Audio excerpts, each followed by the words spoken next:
କେନ୍ଦୁଝରର ଅଧିଷ୍ଠାତ୍ରୀ ଦୈବୀପୀଠ ମା ତାରିଣୀ ଆସ୍ଥା ଓ ଅକ୍ଷୟ ଶକ୍ତିର ପ୍ରତୀକ। ଏବେ ଏହି ଦିବ୍ୟ ଧାମରେ ଲେଖାଯିବ ଭବ୍ୟ ରୂପାନ୍ତରଣର କାହାଣୀ।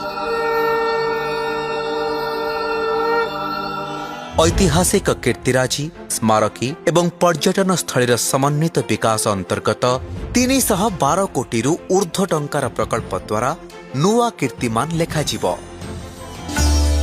ମାତ୍ର ବର୍ଷ ଦୁଇଟାରେ ଏହି ଦିବ୍ୟ ସ୍ୱପ୍ନକୁ ବାସ୍ତବ ଆକାର ଦେବାକୁ ସଂକଳ୍ପ ନେଇଛନ୍ତି ମାନ୍ୟବର ମୁଖ୍ୟମନ୍ତ୍ରୀ ଶ୍ରୀଯୁକ୍ତ ମୋହନ ଚରଣ ମାଝୀ।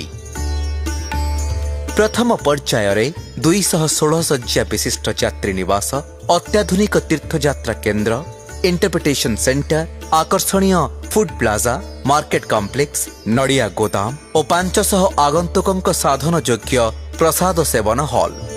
ସୁଉଚ୍ଚ ୱାଚ୍ ଟାୱାରରୁ ମନ୍ଦିରର ଦିବ୍ୟ ଓ ଭବ୍ୟ ଦୃଶ୍ୟ ଦେଖିପାରିବେ ଭକ୍ତ। ଏହା ସହ ଶୌଚାଳୟ, କ୍ଲକ୍ ରୁମ୍, ଜୋତା ଷ୍ଟାଣ୍ଡ, ଟିକେଟ କାଉଣ୍ଟର, ହସ୍ତ ଓ ପଦ ପ୍ରକ୍ଷାଳନ ସ୍ଥାନ, ଡ୍ରାଇଭର ଡର୍ମିଟୋରୀ ମଧ୍ୟ ଏହି ପ୍ରକଳ୍ପରେ ଅନ୍ତର୍ଭୁକ୍ତ।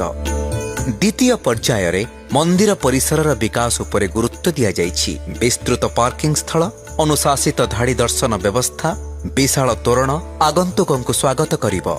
ପାଦଚଲା ପଥ, ସବୁଜତାରେ ଆଚ୍ଛାଦିତ ଲ୍ୟାଣ୍ଡସ୍କେପିଂ, ଜଳ ନିଷ୍କାସନ, ବାହ୍ୟ ଜଳ ଓ ବିଦ୍ୟୁତ୍ ଯୋଗାଣ, ଉଜ୍ଜଳ ଆଲୋକମାଳା, ସୂଚନା ବୋର୍ଡ, ଆବର୍ଜନା ପ୍ରବନ୍ଧନ ଏବଂ ଅଲୌକିକ ଲାଇଟ୍ ଆଣ୍ଡ ସାଉଣ୍ଡ ଶୋ ତୀର୍ଥଯାତ୍ରୀଙ୍କୁ ଆଧ୍ୟାତ୍ମିକ ଅନୁଭବ ପ୍ରଦାନ କରିବ।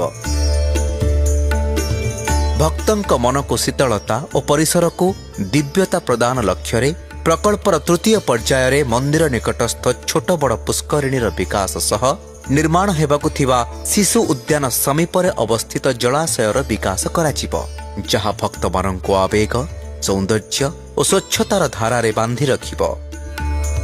ଯାତ୍ରା ସୁଗମ ହେଲେ ଦର୍ଶନ ସହଜ ହୋଇଯାଏ।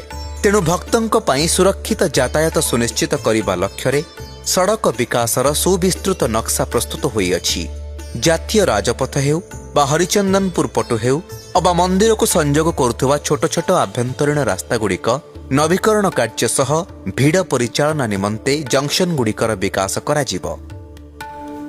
59 ଏକରରେ ପରିବ୍ୟାପ୍ତ ହେବ ମା ତାରିଣୀଙ୍କ ଏହି ଦିବ୍ୟ ବିକାଶ କ୍ଷେତ୍ର।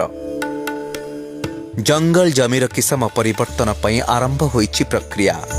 ପୁନର୍ବାସ ଓ ଥଇଥାନ ବ୍ୟବସ୍ଥା ମାଧ୍ୟମରେ ବ୍ୟକ୍ତିଗତ ଜମି ଅଧିଗ୍ରହଣ କରିବାକୁ ପ୍ରଶାସନକୁ ନିର୍ଦ୍ଦେଶ ଦିଆଯାଇଛି।